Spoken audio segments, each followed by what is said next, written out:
One day, I received a call from my son. Where is Dad? Do you need something? Your father is now working at the headquarters, staying at the company's dormitory.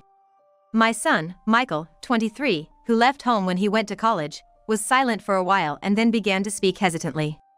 Dad's company doesn't have a dormitory. How do you know that, Michael? According to Michael's explanation, when he was job hunting, he attended a joint information session. My husband's company was also participating there, and other students were asking if there was a dormitory. He seemed to remember that. Why would he lie about going to a bachelor's dormitory, I wonder? I became worried. Michael's silence continued. Do you know something, Michael? It's a bit hard to say, but it seems like Dad is cheating. Are you sure you didn't see it wrong? I understand how you feel, Mom, but it was definitely Dad. Now it was my turn to be silent. I don't know what to say, I'm at a loss for words. The hand holding the receiver is trembling. I'm Patricia Johnson, 43 years old, a full-time housewife. I live with my husband, David, 45. My son Michael, 23, left home when he went to college. I get along well with my in-laws, and they occasionally visit our home. According to my friends, particularly having the mother-in-law come to the house can be unpleasant. I don't mind it, and it's nice to have various conversations. My father-in-law, Robert, 68, and my mother-in-law, Susan, 67, are on good terms and often go out together. They never fail to take their daily walks for health. Today, my in-laws are coming to visit on their walk, buying some traditional sweets from a nearby American pastry shop. I love those sweets, so I can't help but feel relieved. I brew some of our best tea for the guests and enjoy the sweets with my parents-in-law. Eating something delicious makes everyone smile. Michael called the other day. He seems to be doing well. I wonder how he's doing as a working person. I'm worried. Michael will be fine. He's responsible and a caring person. He's the type that everyone loves. I hope so. Patricia, I know you're worried, but Michael is a fine adult now. Michael's always been close to them. Since college, he has been regularly contacting his grandparents.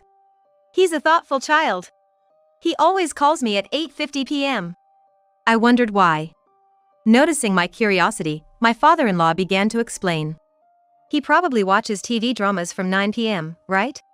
So he calls during the commercial break. If it's past 9, it's in the middle of the drama, and that would be inconvenient. I thought that made sense. He was being that considerate. I think he'll do well in the company. That night, I told my husband that his parents had come over. But his reaction was indifferent. I can't help but think sarcastically. Is he still in his rebellious phase? He doesn't seem to get along well with his in-laws. He ended the conversation with a simple, I see. And that was it. My in-laws are friendly and gentle. It's hard to believe that my husband came from these parents. When we were dating, he was always smiling, and he was always a gentleman. He would always walk on the street side when we were out together, but my husband changed completely the moment we got married. With an arrogant tone, he almost says, I'm the one supporting you. Such an arrogant attitude. I don't know if my deceiving husband is the bad one, or if I was foolish not to see through him. I think the only thing keeping us together now is our child. But strangely, my husband seems in a good mood today. I got a position at the main office in the spring personnel changes. My luck is finally turning around. That's good for you. I was also pleased for another reason. I thought he might increase our living expenses if his salary went up. My husband hands me only the living expenses, and he takes care of the financial management himself. I don't even know how much he earns. Up until now, we've been living with no margin, just getting by. I thought we could have a little better life now. But that hope was shattered with words I didn't expect. For the time being, I've decided to move into the company's dormitory. It's too far for commuting from here, and renting a room costs money. I have no objection to my husband's transfer, and I'm all for it. You'll be on your own, so I'm gonna cut back on the money a little. I have my own living expenses, so this should be enough. The amount he mentioned is less than half of what we have now. I can't make ends meet with that. If you need more money, you can do whatever you like, part-time work or whatever. I was dumbfounded and speechless. You don't have to come to see me unnecessarily. It's a waste of train fare, and basically, women are not allowed. I don't even want to visit him, but the real issue is that cutting the living expenses in half is absurd. You're getting promoted, right? Why are you cutting back on living expenses? This is strange. I'm not saying I won't give you living expenses. So you don't need it, do you? I had no choice but to remain silent at that. Who would want to visit such a horrible husband, I thought. But I didn't realize that this was a sneaky way for him to discourage me from visiting him. I reluctantly decided to work part-time. Otherwise, I wouldn't even have enough for my own food. I visited the local employment office for the first time. Many people were gathered, looking for work. I printed out the details of a company I was interested in and waited my turn. I must have waited for nearly an hour. Finally, it was my turn.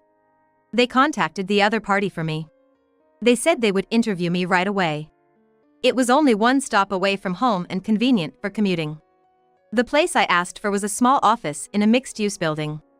When I knocked on the door and entered, it was quite different from the office I had imagined. It had a down-to-earth atmosphere. The person who interviewed me was very pleasant. He introduced himself as Bob, and I felt he was just my type. I honestly told him that I hadn't worked since I got married and that I was anxious. Bob said, "Everyone is kind here, so if anything happens, just tell me." There were a few simple questions, and it was decided that I would contact them later. I left the office, and I was contacted for employment immediately. The job was simple clerical work, and the senior lady was a friendly person. Especially Bob, who interviewed me, took care of me and often spoke to me. He doesn't seem to be much older, and he was a very easy person to talk to. On the way home, I stopped by a coffee shop for tea, or decided to enjoy living alone. But telling my husband about the current situation was a mistake. The freedom I finally got was quickly taken away. He continued to control me. In the evening, he calls home. If I don't answer, the next day he'll nag and ask, "Why didn't you answer?" What's more, even if I answer once, the phone rings irregularly 2 or 3 times an hour or 30 minutes later. I became frustrated. I couldn't leave the house in the evening. He's not going to give me any freedom. Then one day, a call came from Michael. "Where's Dad now? Do you have any business?" "If it's Dad, he's working at the head office and is in the company's dormitory," I said, and Michael was silent for a while, and then began to speak in a hesitant tone. Later, according to Michael's explanation, he had attended a joint company briefing session when he was job hunting. My husband's company was also participating, and other students were asking if there was a dormitory. According to the company's explanation, there is no dormitory, but housing assistance is provided, the person in charge said. I wonder why he lied about going to a dormitory. I became anxious. Michael's silence continues. "Do you know something, Michael? It's a bit hard to say, but it looks like Dad is cheating." Just when I thought he had finally started talking, he began to say something outrageous. Today he was making sales rounds with his senior. "Next, we'll go to this company." The company his senior indicated was the company my husband works at. He might run into his dad. He wondered what face he should make if he met him. My husband and Michael don't get along. They've been on bad terms since Michael's rebellious phase. Today's visit was just to say hello to the sales manager. The meeting ended quickly, and it's past 5 in the evening. His senior is going straight home, so he said you can go home too. Michael, even though he doesn't get along with his father, thought he might have business connections, so he thought he should say hello as a working adult. Michael, not knowing whether he could see his father, waited in front of the company for a while for his father to come out. He saw someone who looked like his father, so he tried to call out to him. But a young woman ran after his father. My husband, with a smile I've never seen at home, started walking with the woman. Michael thought something was suspicious and hid. The woman appeared to be about the same age as Michael. She was said to be beautiful and had a good figure. Without noticing Michael, his father walked with that woman, aiming for the city at night. They went into an upscale restaurant and, after about an hour, went into a trendy bar. He was following them with a detective's feeling but had to be careful not to be found. Besides, he had to be there for a long time without looking unnatural, and it was tough. And then comes the problem. Unfortunately, the two disappeared into a hotel. I was shaken by Michael's story.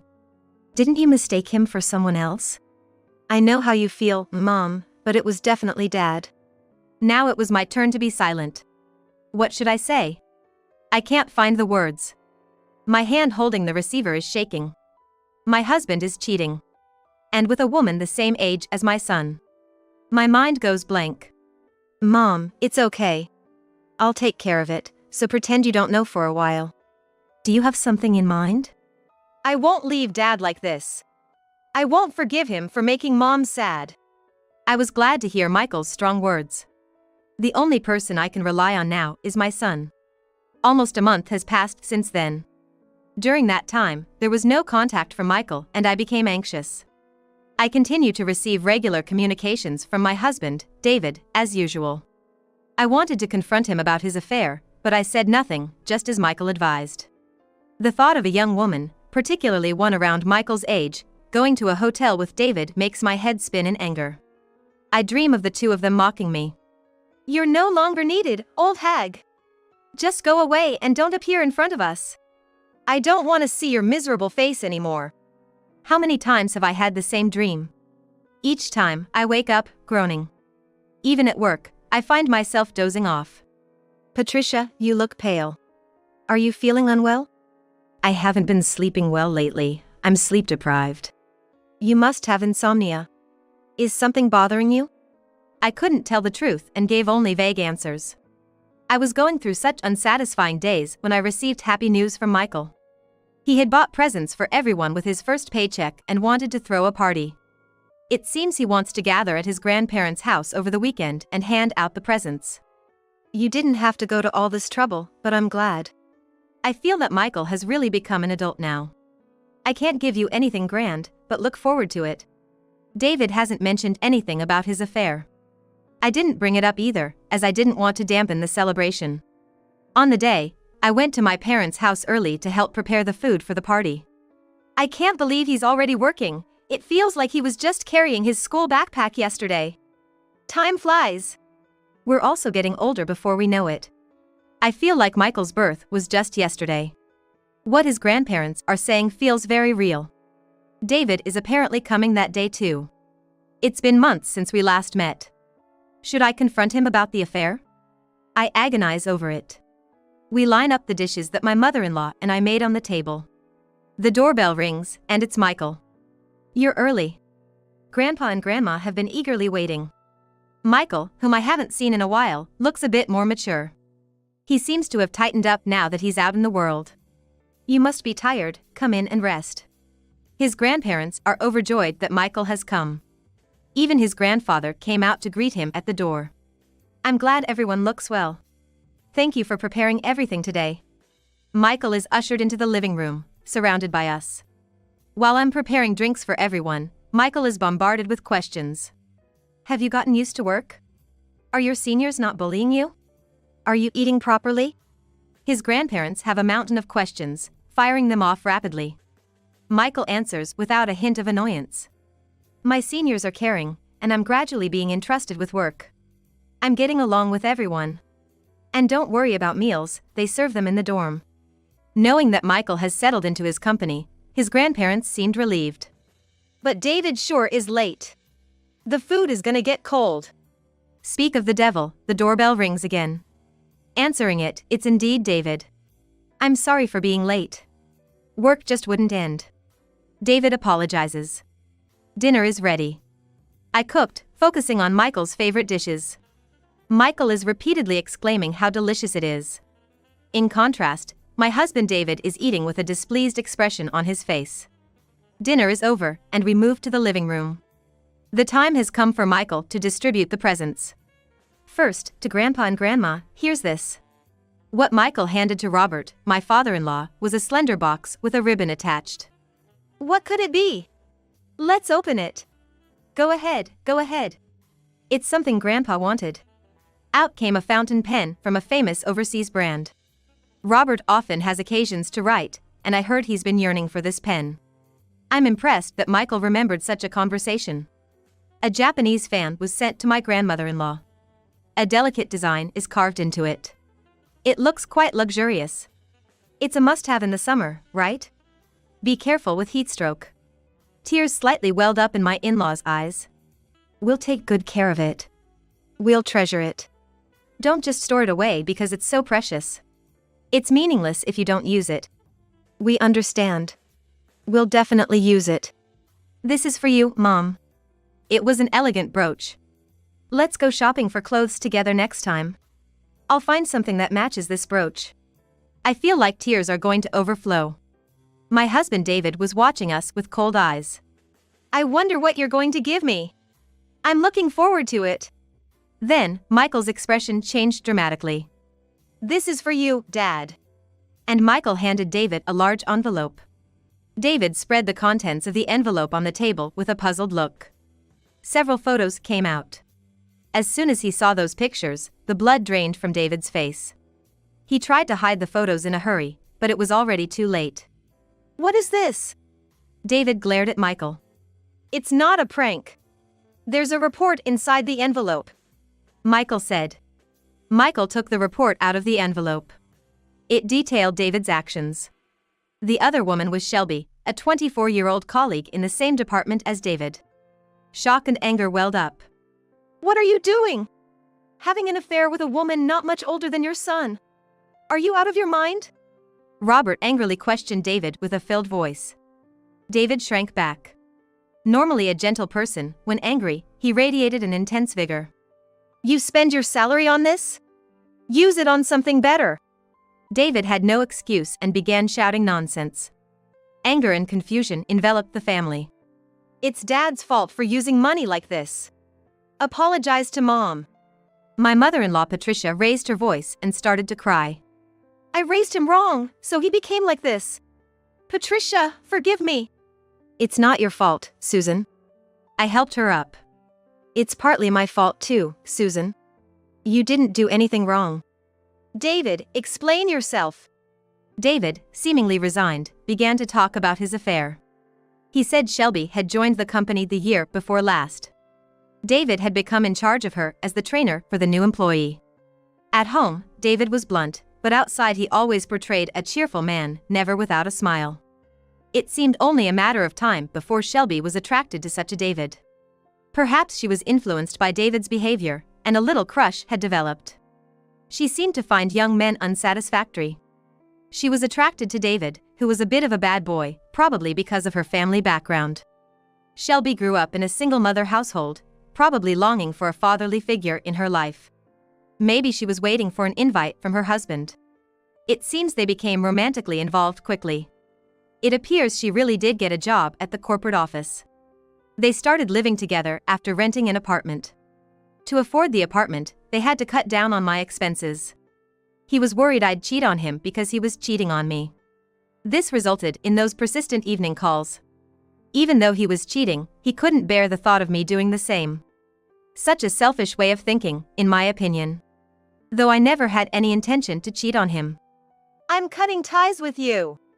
I'll hire an excellent lawyer for Patricia, and I'll make sure you pay the maximum amount in property division. Get out of this house right now. In the face of Robert's anger, my husband fled like a scared animal. Robert and Susan kept apologizing to me. Don't worry, Patricia. We'll handle everything. We'll also support you financially. You don't have to go to such lengths. I still have Michael with me. That's right, Grandpa doesn't have to do anything. No, I won't be satisfied unless I help out. Just let us handle it, Patricia. In reality, I didn't even have money for a consultation with a lawyer, so I had no choice but to rely on their offer. Everything progressed smoothly. My husband was head over heels in love with Shelby. It seemed he was okay with losing everything as long as he had Shelby. The divorce proceedings moved forward, and his infidelity and financial abuse were confirmed, resulting in him having to pay not only property division but also a settlement. The amount property division of was significant, especially considering he didn't provide for my living expenses. By paying the property division, he was left with almost no money, and I got the house. Robert and Susan decided to take care of the mortgage on the house as a part of their apology. Shelby, my husband's mistress, was also asked to pay a substantial amount of money. Shelby had been saving up for her dream, but now all that money would go towards the alimony. She seemed devastated. She tried to get David to help her out, but he declined. Can't help if he doesn't have the money. Shelby felt as if her dreams were crushed. She became mentally unstable and quit her job to return to her family home. I don't feel directly responsible for what happened to Shelby, but it still pains me. I regret demanding alimony from Shelby in my anger. You shouldn't worry about it, Mom. There's nothing we can do. You just have to move on. Michael is right. But my heart aches. Her family is on a remote island in Florida, and David can't easily visit. Moreover, it's a small community, so who knows what kind of rumors would spread if David showed up. It seems she's made it clear she doesn't want him visiting. After the divorce, to me, David is just a stranger who happens to share a name with my ex-husband. Whatever he does in his apartment is none of my business.